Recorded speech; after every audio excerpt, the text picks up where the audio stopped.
Coming up on Plane Crazy Down Under, we catch up with an Avalon icon as Peter Meehan prepares to hang up the mic for the final time. Commentary for me has been an absolute joy, and I will miss the airshow, but I will continue to attend the airshow. And his heir apparent, Tony Moclair, as he looks forward to taking the reins. Look, I definitely bring a lot of knowledge about aviation and experience as a broadcaster. It's fusing those two and getting the public speaking part of it. And things are moving ahead for Australia's second largest airshow, following Avalon's big Illawarra announcement. We are going to change the name of Wings Over Illawarra to Airshows Down Under Shellharbour.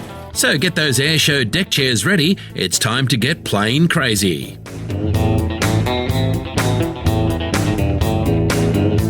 Well, hi everyone. Welcome back to Plane Crazy Down Under, the show where we talk aviation right here in the Great Southern Land. Steve Fisher welcoming you back, and it's great to have back with me also my friend and co-host Grant McHerron. Mate, you've been doing some airshow commentary again, which is kind of topical because that's pretty much what we're going to be talking about for most of the show. It sure is, mate, and it's good to be back. It was part of the team at Avalon, and also worked with Angela Stevenson at Biennial doing commentary up there for one of Paul Bennett Airshow's team. They were part of it. They did all the air display organising, but it was the 90th anniversary of the Biennial Gliding Club was actually last year, but because of floods, they couldn't run it. So we had to delay to this year, and it was a scorcher.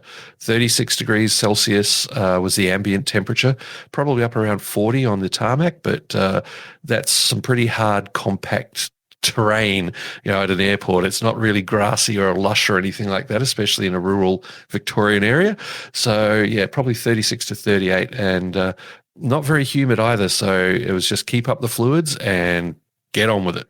Yeah, I think, anybody who travels up and down the Hume Highway here in Victoria when you're heading north towards Sydney or south back to Melbourne, you can sort of look across when you go past Benalla and you can see the airfield there, and you can quite often, most weekends, you can see a lot of glider operations going on there. It's certainly a big centre for it, and it's great wide open spaces, great tracks of uncontrolled airspace where they can get out and do that sort of stuff, and it's a really significant little operation out there. But Grant, talking about regional air shows, before we go on and talk about the big one at Avalon, regional air shows are just so important, aren't they, in engaging not only the people who have already got the aviation bug, people like you and me and a lot of our listeners, but also in an industry particularly that sometimes struggles a bit, and that's general aviation. It's really an opportunity for those of us who've already got the bug to get out there and hopefully promote it to the general community, and who knows, maybe a few more people can catch that flying bug. Oh, there were lots of kids there, very interested, lots of general public and so on. And the goal was to show them that aviation can be fun. We had a Moth Minor 1920s, 1930s aircraft, and got some great chats with the guy who owns it and flies it.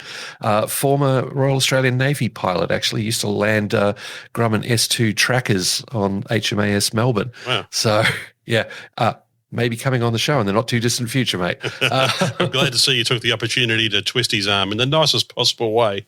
Yeah, it took all of 3 seconds. Yeah. Grant, we're talking about commentary, and a lot of people think, you just get up there and talk, but you and I are quite experienced at doing airshow commentary, and it really does take quite some preparation. It certainly does, but it's also not just having all the stats and the awareness and everything. It's amazing what I can rattle off now without even looking at my notes because I've done it so often. Yep. But it's also knowing about pacing and also letting the aircraft talk and things like that. So, yes, bad commentary can ruin a good display. Good commentary can help a good display.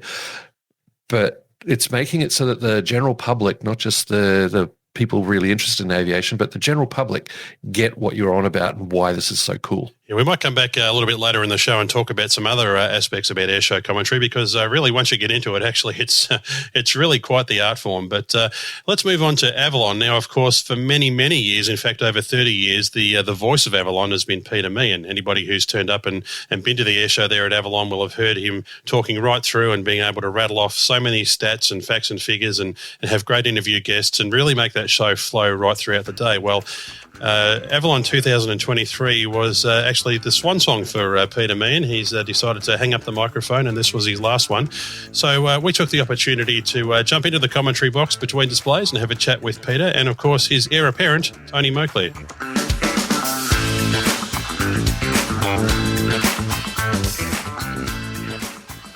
Peter Meehan, welcome back once again. It's been a while. Welcome back to Playing Crazy Down Under. How have you been? Well, and it's always good to talk about aeroplanes. It's always good to talk about the air show. And how have I been? I've been really good. And whenever I'm around aviation, I'm at my happiest. Yep. Oh, and good wine. Aviation, good wine, so long as you're not flying at the time as pilot in command. Correct. But yeah, it always puts a bit of a pep back in your step, doesn't it, being around aviation and being in a show like this? Yeah. Peter, you've been the voice of Avalon. My first Avalon was 1999, and you had been the voice of Avalon for some time at that point. And then every Avalon I've been associated with your voice on the PA. So you've built up a lot of experience.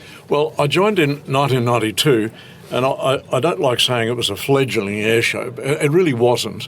But by today's standard, it was quite a basic air show. And there were international guests and visitors, and the flying was terrific. The RAAF participation, Navy and Army, was terrific, but not to the level and the dynamics of what this air show is now showing, and the air shows of the last 10 to 15 years. But now 30 years have rolled on, and commentary for me has been an absolute joy. What's joyful about it is the unpredictable elements of the fluid movement of air shows and what goes on to make an air show work. And that fluid movement really does at times test you to see how mobile I am, to cope with the fluid movement. And it's very real. And you've really got to think up on the ball of your feet very often. But at the end of this air show, it's time for me to hang up my microphone for all sorts of reasons. But I'm going on to another stage in my life and my business. And I will miss the air show, but I will continue to attend the air show. Excellent. Yeah. Well, it won't be an air show without you here, I tell you. That's very kind. It's even if you're not coming over the PA for longer than just a guest segment, it'd be great to have you doing that. Well, I'm very glad that Tony Moclair has been my co-commentator this year, and I hope Tony is in the slot in 2 years from now. Competent commentator, excellent knowledge on aviation, civil and military, and has an acute understanding of talk short, write short, brevity, and commercial radio packaging. And that's what commentary really has to be, because the endless waffle of yesteryear doesn't have an audience. Mm-hmm. You can do exit research as much as you like. No one will tell you what you said. Mm-hmm. They have not got a clue. So it's got to be short, it's got to be sharp, and interesting. Tony, that's a big wind up there, and of course we've heard you on 3AW for many years and many other radio stations, and I know you and I like to get on the radio and talk about aviation, much to the chagrin of one of your former producers, I might add. That's right. But she's not here, so we can talk as long as talk we like. planes. Hey, let's go, Steve. Hang on, how much battery life have we got? Yeah, I've got more spare batteries, it's okay. Great. So, Tony, now some of us would like to live dreams. Mine would be to do air show commentary, which I've done, and the other would be to work on radio, which I'll probably edge you out of one day. Oh, yeah. We'll talk about that another time. All right. But what a dream, hey, mate. It's fantastic, isn't it? Oh, it's unbelievable. And look, everything you said about Peter is 100% correct. I've been coming to the air show since 92, and he's as much a part of it as the Australian Defence Force. You know, you can't think of an air show without the ADF or without Peter. And, in succeeding him, I feel like the roulette's going up after the Black Eagles. So, but look, well, no, that's not a knock on anyone. Jets versus turboprops. Exactly, thank you. So, it's to be up close watching how it goes has been fascinating and eye-opening, and I definitely bring a lot of knowledge about aviation and experience as a broadcaster. So it's fusing those two and getting the public speaking part of it, nailing that down during the course of this air show. So I'm primed and ready for 2 years hence. Now you've done Wings Over Illawarra in the past. But I mean, that's a big crowd, and it's a good education, having done it myself. Yeah. So now you're in front of one of the biggest crowds ever. How's that impacting you? Because I know when I was doing a commentary in 2019 for a couple of acts, that was, you just had to put it out of your mind and just focus on what you were saying, not who was listening. Is that pretty much it? Well, no. Look, like Peter said, it's all about craft and just ignoring the crowd and also addressing your audience, and I've organised 2 F-35s to turn up as well. Excellent. Oh, mate, I have that kind of power.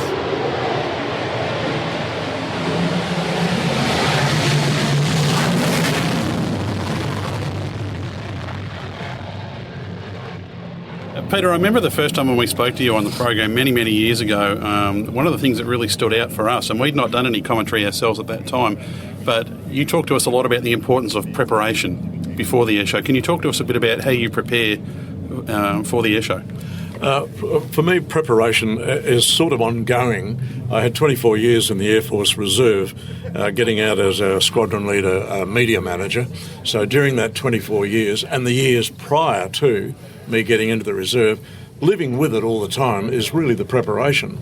And I write notes, as Tony Moclair writes notes, but I prefer to go from what's on my mind in commentary and speak, apart from the mandatory housekeeping that we have to do, sponsorship and credits for this, credits for that, and that's all written commentary. But the preparation really is ongoing. When there's no air show, I, for always, have just kept preparing. Yeah. When something new comes out, like Air Force is about to take delivery very soon of the Triton and Peregrine unmanned vehicles to support the maritime surface and subsurface patrols, and I think we're both up to speed on that, and the Air Force don't have them yet. So it's an ongoing task. And I think one of the other things that we perhaps didn't appreciate was that there are contingencies that you've got to be ready for in case something unexpected does happen. You've got to know what to tell the crowd. Yes, that's exactly true. Ringmaster, for all sorts of reasons, will swap acts around. There can be anything from an engine fail to start. There can be anything from a Navy helicopter with an Australian flag underneath that won't unfurl, which goes for another 15 minutes trying to unfurl it. So we accommodate those things that happen. Yeah. And that's what air shows are all about. Yeah. Expect the unexpected. Darren Hinch said that. Yes, he did. And the classic line was a wing commander I used to work for. He said, "Grant, have I ever told you that flexibility wins wars?" Which was normally my prompt to go, "Gee, Mike, yes, you have once or twice. What's broken now and what are we trying to fix?" So flexibility is what you need. Yes, indeed. And so, Tony, you're picking that up, that flexibility and getting ready to roll with the punches? Well, that's certainly what I've witnessed over yesterday and today, which we did a run-through Monday. Today's, I think, been a more representative day, but Peter has, to his credit, drummed that into me, that I guess I had an expectation from a visitor to the air show that everything was meticulously planned and it went off as planned. But you realise we're dealing with machines and we're dealing with people. So and weather. And weather. So the unexpected thing does happen. So we have a list of aircraft and flight times that they're taking off. You have to take that as a guide, and you have to be prepared front foot and anticipate that things will go wrong and be ready to cover that. And that's either filling the void with information or a chat about a given aircraft, or stepping back and letting the music do the heavy lifting. So that's all radio craft. Yep, and I remember I've had some air shows and it's been bucketing with rain. We don't have the accommodation that we have here. I've been standing out there with co-commentators or on my own with an umbrella and rain gear and just saying, all right, ladies and gentlemen, this is what we can expect, this is what's coming up. It's so much better when you've got pre-recorded stuff, music, sponsorship and things. You must have it. Yeah, yes. That was a good education for a few people putting them on. We'd said you need all this stuff pre-recorded. We're sitting in front of the commentary desk in the open at the moment. 1997, this was 7 to 8 inches packed with hail. Oh, jeez.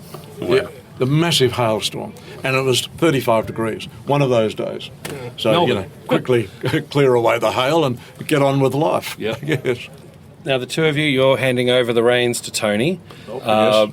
I'm going to do a leading question because I know the answer, which is we've also got another couple of people who are joining you for the session, and I'm extremely fortunate to be one of them. Yes, and you're very welcome, Grant, as is Angela Stevenson, who, in her own right as a pilot and a successful writer, producer and administrator of women pilots, is very, very welcome indeed. She joined us for the first time, as you did, in 2019. Yep. And both of you are very welcome back, from my point of view, but that's going to be up to Tony. He might say, no, you won't. Well, You must be a lot nicer to me, Grant, for the next 2 years. I was going to say, I'm surprised you even let me this close. But yeah. So, okay. Is there anything else either of you gents would like to say while we're here? I'd like to admire the ground support to this air show. Like, we admire the ground support that the Air Force get, the groundies, the engineers, but the people, the volunteers of this air show, they are really, maybe they're not thankless, but I get the feeling sometimes they are. Very, very important people. The air safety officers, the Civil Aviation Safety Authority, their involvement, the fireys, the ambulance, the police, and the ingredients of the interlocking of all these services to make us enjoy an air show, a flying display with ground support that is unsurpassed. And the static display people, they largely go unnoticed by us because the flying is attractive, but Army and Navy have brilliant static displays. The working dogs from the ADF, that's a joy to watch. You can't believe how clever dogs are until you witness what they do. Yep. And the drone flying. Now, that was a first in 2019, I think, and the drone flying inside the circus tent is getting a huge crowd. And these are the add-ons that these people need to be thanked for being involved. And the sponsorships, of course, everything from the Victorian government, the RAAF, and the ADF, wholly and solely. Without them and the key sponsors, well, things would be moving a whole lot slower. I'm not certain. And having been one of the guys with the paddles telling aircraft where to go as a volunteer for 4 air shows, thank you for mentioning the volunteers. It really is all about, this is an event that's really all about inspiring passion for aviation, particularly when you see a lot of younger people here. Peter Meehan, you've done that for so many years. You've made such a huge contribution to our industry, to the aviation community here in Victoria and here in Australia, and I really wanted to thank you for that and to wish you well in your retirement. Thank you. Thank you very much, Steve. And thank you, Grant, who's coming onto the microphone soon. Excellent. With Madame. And Tony. And Tony. It's not the pronouns I use, but, you know. Well, and Tony, just in wrapping up too, I'm so happy for you, mate. Thank you. I couldn't think of a better person to be doing this job, so I really hope you enjoy the experience and we hear you become the voice of Avalon for many years to come. Well, I hope that's the case. I really do. We'll see what's ahead. But, you know, look, Peter casts an enormous shadow, has done an incredible job over 3 decades. That is remarkable and has brought craft, skill, knowledge to everything he's done. So to see him close up is to be truly learning from the master and the voice of Avalon. So I'm really looking forward to whatever is ahead.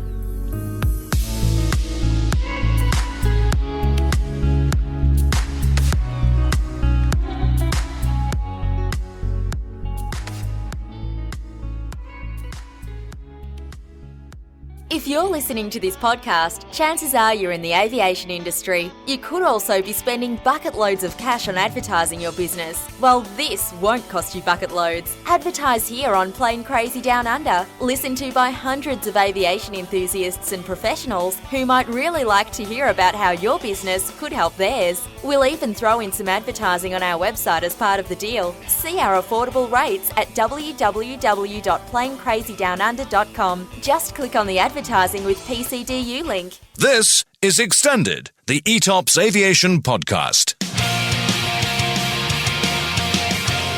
Here's Peter Johnson. We're in front of the Merlin. Can you tell us a little bit about the aircraft? What aircraft did you fly before? Sukhoi 22. Right, okay. That's quite an interesting aircraft. What was that like to fly? Faster. Yeah. Gareth Stringer. Make no bones about it, this is still a very capable aircraft. The cockpit's very cramped, you've got leg restraints on, you're sat on a seat that's got explosives in it. Tim Robinson. Also the A400M, got to go inside and have a poke around with. Just taking me on the trip of a lifetime in a F-18F Super Hornet. Aviation-extended.co.uk. And remember, there's no E at the beginning of Extended.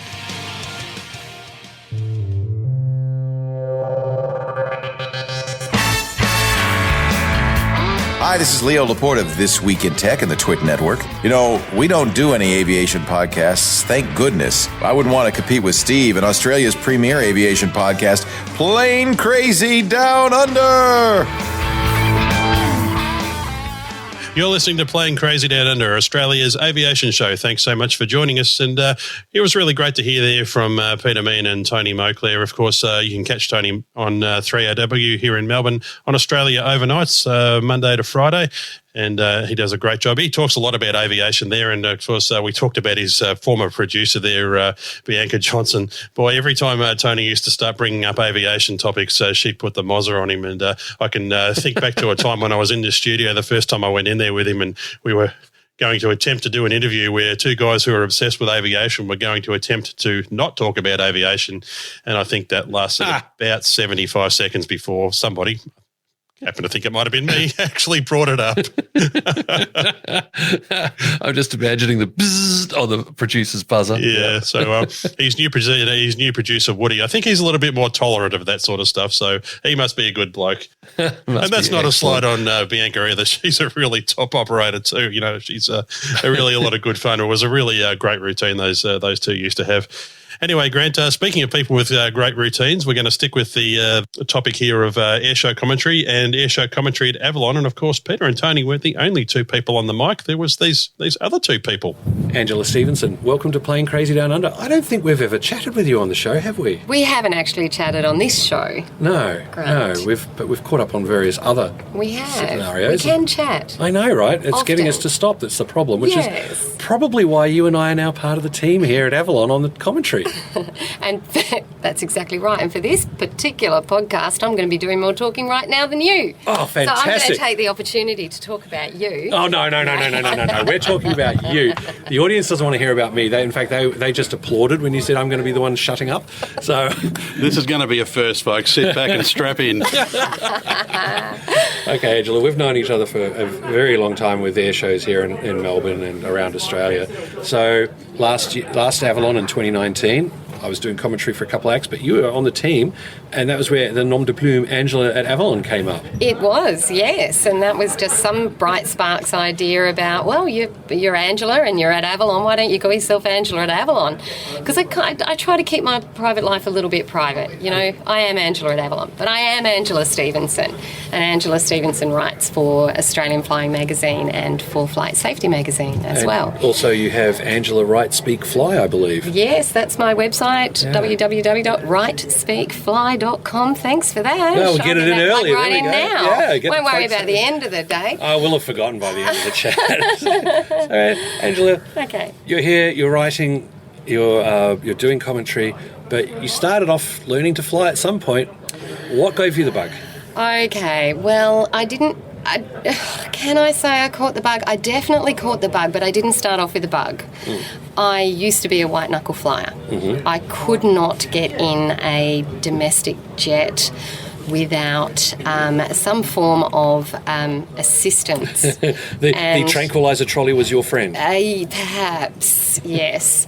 So I had an incredible fear of flying, and that was back in. It came on after I had my children, but that's as I said, it's kind of a six glass story. So to put it into dot point form for you, I was a white knuckle flyer.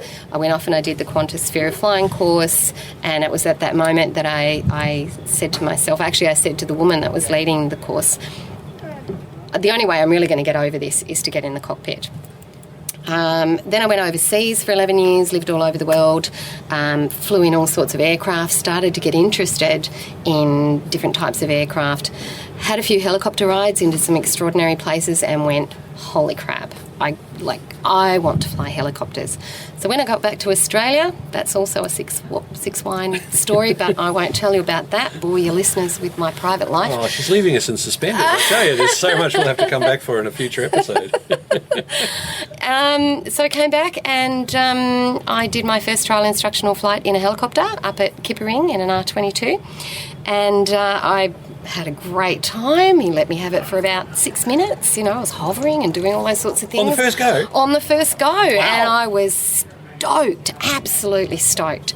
And got out afterwards, got out on the tarmac, and I said, how much is it going to cost me to learn how to do this? And they said, about $100,000. And I said, well, I don't have $100,000. What can I do? So some bright spark said, why don't you learn in a fixed wing first, and then you can transfer some of your hours over.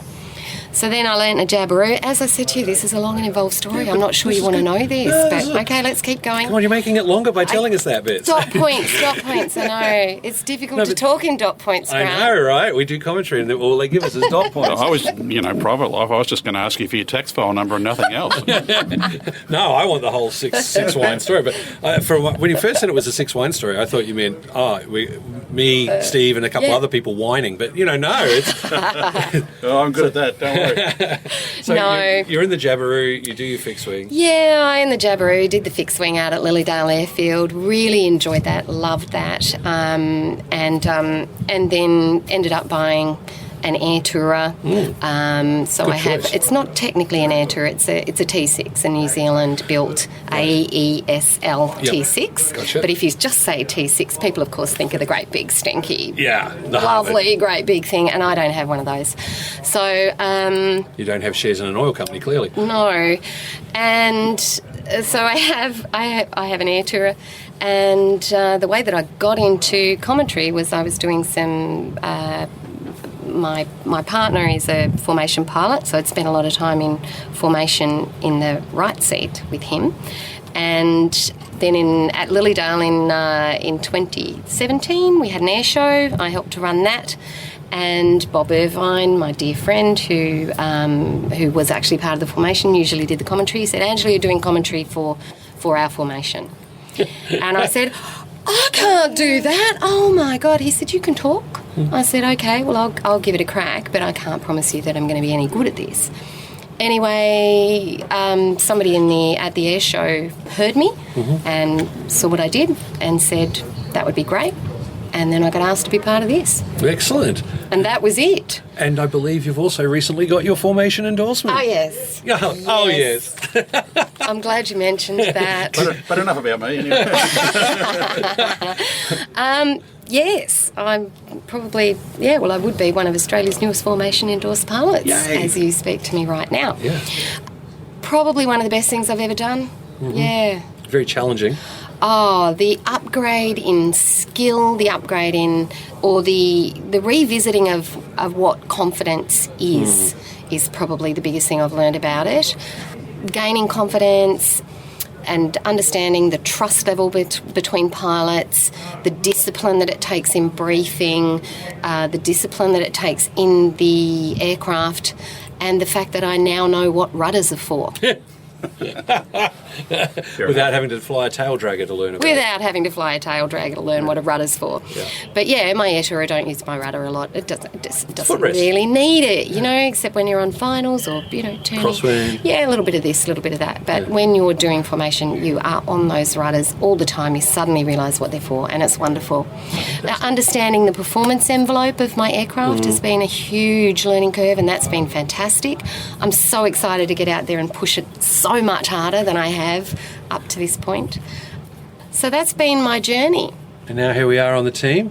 And Angela, is there anything else you want to say before we go and find the alcohol? Oh, you want to hear the rest of the story, do you? Oh, maybe, but we'll leave Steve's recorder apart, we won't have that running. No, really, honestly. Yeah, no, there is a lot more to the story, but that's all staying in here, in my head, Grant. So, look, I would say welcome to the team, but it's not really my place to say that. It's not really my place to say that. However, welcome to the team, Grant. It's fantastic. It's going to be very exciting, and I'm just busting my gut for the public days. Yeah. And to be honest, 2019, the most nervous I was doing commentary, there was a little bit of butterflies on the first day, and then it's just, you're in the groove. Yeah. Was on Sunday when my son was standing just over there watching as I'm doing it. But fortunately, he wound up watching the Paul doing his aerobatics while I was... But that was the most nervous I was because I knew who was in the audience. Everyone else was just friends and idiots and strangers, Yeah. Well, look, as we wrap this interview up, Angela, now, I've been working with Grant for 15 years, so if you need any tips on how to work with him on air, you just talk to me later, and that'll be about a 6 Can you give me a dot point version of that? There'll be a lot of dot points, actually. Thanks. Speaking of 6 classes, Thanks for joining us. You're welcome. Thanks, guys. Well, there you go, Grant. And it sounds like you two, I think I'm going to be edged out here. I think Angela at Avalon is going to be the new Steve Vischer when it comes to the dynamic duo. I don't know. Yeah, fat chance of that. She doesn't edit. I think she presents far more professionally than I do. So well done to you, Angela. Oh, mate, no, it was great working with her at Benalla, but dude, this show is you and I. Yes. Well, we can always sit here in our studio and edit away and make ourselves sound absolutely superb. Anyway, Grant, let's move on now. We're going to stick to the topic of air shows around Australia and, of course, moving away from Avalon, which is the largest air show here in Australia. It runs every 2 years. And let's move on to what is widely acknowledged as Australia's second largest air show and, in my opinion, Australia's largest grassroots air show, and that's Wings Over Illawarra. Grant, there was a significant announcement made at Avalon this year regarding that. There certainly was, mate, and there's some big changes afoot because, I think our friends at both areas of Avalon and Wings Over Illawarra are doing some deals.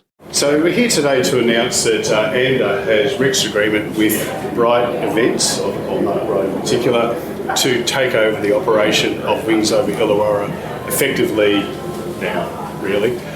So that's a great thing for us. It's something that will allow us to further cement our place further, I suppose, provide the services we want to provide to the aviation industry to support our mission and to really encourage people into aviation itself. The second announcement really is that we are going to change the name of Wings Over Illawarra to Airshows Down Under Shellharbour.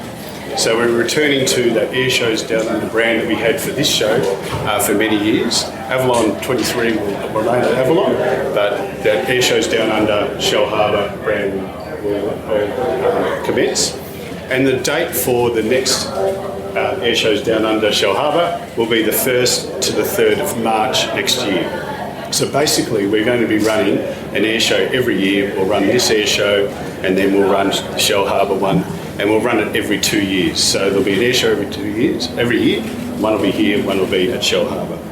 I think that'll work really well for the industry, and it allows us to develop and foster what Mark has built up over so many years. Our particular focus will be that aviation careers, STEM, and eventually hoping to build on some of the trade and local engagement that I know the council is looking for us to do. Justin Giddings, welcome to the show. Thank you very much. Mate, big news just announced. Wow. It's good. It's I spoke to Mark about a year ago, I think, for the first time, and sat down and he was pretty keen to move on, and I said, well, we'll work out something that really can allow him to move on and also be good for us as well, and also good for the show. I think we've got a good resource that we can really bring up there and do something special with. I think the first one will be very similar to what it's been, but it'll take us a while just to have a look at what we can do and grow and expand it. Very keen to have a look at what we can do from a trade perspective, from an expo perspective. STEM aspects. STEM aspects, absolutely. I mean, it's got a good base there, it's got a good facility. Haas is there, of course, which is a great asset. Makes it easy. So it makes it easy, yeah. No, that's great news. And it's going to be interesting, the alternating between Avalon and Illawarra, but both under the same banner. That's right, exactly. So we brand a little bit different. So it'll be called Airshows Down Under Shellharbour. And I think we've used that brand before. It's a good, strong brand in Australia. It separates us a little bit from where they are at the moment, so we can change things up a little bit. But certainly, make no mistake, we're here to develop it and grow it. We're not a commercial entity. We're a not-for-profit that is designed to really grow and foster aviation and jobs and careers. And we just think that's a great opportunity. It's the largest city in the world, and in Australia, not the world, Australia. Melbourne's catching, but it is. Yeah, we'll talk about that later. Justin, do you see this as an opportunity for AMDA to expand more into general aviation and promote that sector? Oh, definitely. So, obviously, just with the capacity of the runway itself, we can't do what we do here. So we've got a big GA component here. We've got 180 aircraft, but really, I think there might have been some feeling in the past that we are all about the military and the bigger side, so we do want to really focus on that. We're doing a lot with parks as well, so but I think this gives us a good, strong base, in a good catchment area to really, that smaller to medium-sized aircraft and really just promote really getting the kids in. We did the kids free thing here, and we sold out tomorrow on Saturday. Fantastic. So important. Yeah, so that's the similar sort of model, but we'll have to have a look at all that and how we do it. Okay. anything else you'd like to say while we've got you here? No, I just think the other one was every 2 years, first of March, so it's pretty much exactly the same dates as what this is, but just in another state next year. So I get to travel a little bit further to get my aviation fix. Absolutely. Cool. Justin, thank you so much for coming on the show. No, thanks, guys. Mark Bright, big news today. The dream, you've done it. Huge news, Steve. It's been, I guess, something that Kerry and I dreamed of a long time ago about, building it up to an event and then being able to hand it on to someone else. Obviously with COVID and then, of course, Kerry's passing, everything's changed over the last few years. But yes, I'm relieved is probably the best description at the moment. It's been, the last couple of years in particular have been very tough. But I do know, I think I've taken Wings Over Illawarra as far as I can. The very limited resources I have, both financially, staffing, all those sort of things, there's only so much you can do. I've always run it down to the last cent of the budget every year. And of course, you run the risk that if the weather changes or something out of your control, you end up out of pocket. Yeah. Now, with AMDA taking it over, much more resources, much more staffing, contacts, financial backing. I think it's by far the best outcome for Wings Over Illawarra, seeing it growing in the future. Yeah, definitely. And interesting that when you and I were last chatting in November last year and sitting outside on the Monday, and you were saying you'd wait until the new year and see what the new year brought you, but you were sort of giving subtle hints that there would be change, and voila, here we are. Well, yeah, this has been a work in progress. I think I first met with Ian back in November 21. And then I caught up with Justin in, I think it was April or May last year. And then things have sort of moved on from there. So it's been a discussion, I guess, in the background for a while. Yeah. So obviously COVID pushed everything back. One thing led to another. But yeah, eventually we got it over the line, and I'm very relieved person right now. Oh, that's fantastic, mate. We'll let you go and catch up with the others. But we said we had a limited timeline, and we're going to keep to that. So thanks for taking the time to come and have a chat with us today. No problems at all. And congrats once guys. again. Thank you. So there you go, a really significant change there for Illawarra. Now, I'd heard some whispers around and some inklings that something like this might have been on the cards. So that's really good. Now, I did briefly work for Wings Over Illawarra, so I know the owners there, Mark and Kerry Bright. Kerry passed away, sadly, but they have worked very, very hard to bring that air show up over many, many years, and they've been through some trials, I can tell you. There's been some years where it's been washed out for weather, and that's been very, very challenging for them to get through. I think that ultimately an outcome like this is really probably something that they might have hoped for, might have dreamt about, and I'm really happy for Mark that this has come about. I think this is going to be a big weight off his shoulders, but also I think it also speaks to the success in the brand that he built as it goes on to becoming Airshows Down Under, Shellharbour. It certainly is big news, Steve, and great to see that the Wings Over Illawarra event under a different name will continue, but also interesting that they're going to alternate. So it's not going to be Australia's biggest annual air show anymore. It's going to be the secondary, more GA comparison to Avalon. Yeah, no, you know what? I actually think that's actually a good move too. Some of the things you find sometimes, of course, stretching the airshow budget when you're talking about exhibitors and people who want to put their aircraft into these flying displays.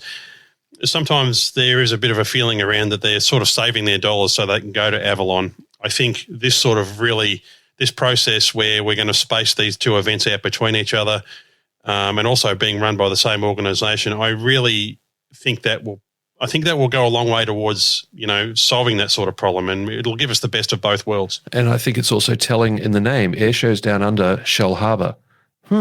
I wonder if they're going to start doing other air shows around the country called Airshows Down Under somewhere else. Yeah, well, I know that will make the local council down there at Shellharbour happy because they were always very keen to have that branding on it. There's a little bit of colloquialism that goes on there between them and Wollongong and all that sort of stuff. But I think I think overall this is a very, very good result. And of course, there at the Shellharbour Airport, of course, you've got Haas as well. So it's an opportunity there to further include them in those displays and just really make it a huge air show. I mean, it's a great event as it stands now, But this is really an opportunity now, I really think, to make it even better. So positive things there. So well done to all involved.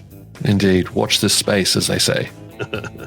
Well, that's everything we have for you on this episode of Playing Crazy Down Under. Folks, we really appreciate you joining us. We certainly hope you're enjoying this new series of the show. It's been a lot of fun so far to put it together. Again, if you'd like to drop us a line, contact at playingcrazydownunder.com. Or, of course, you can find us all over social media. We've even got an Instagram account now, just to really hop into the modern age. Oh, my God. And you can find us on every type of podcast platform available. We're everywhere out there, and if your podcatcher lets you rate the show, please do give us a rating. Yes. Hopefully a good one. Yeah, hopefully a good one. We'll be back in a couple of weeks with another show. Until then, Steve Vischer and Grant McHerron wishing you very safe flying, folks. Take care, and we'll talk to you again soon. Find show notes for this episode along with our contact details and a full back catalogue of shows at planecrazydownunder.com. Drop us a line anytime with feedback, story suggestions or advertising inquiries. We'd love to hear from you. Title music is You Name It by Brian Simpson.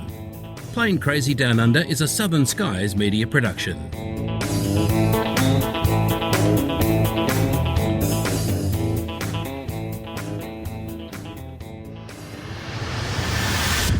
Southern Skies Media.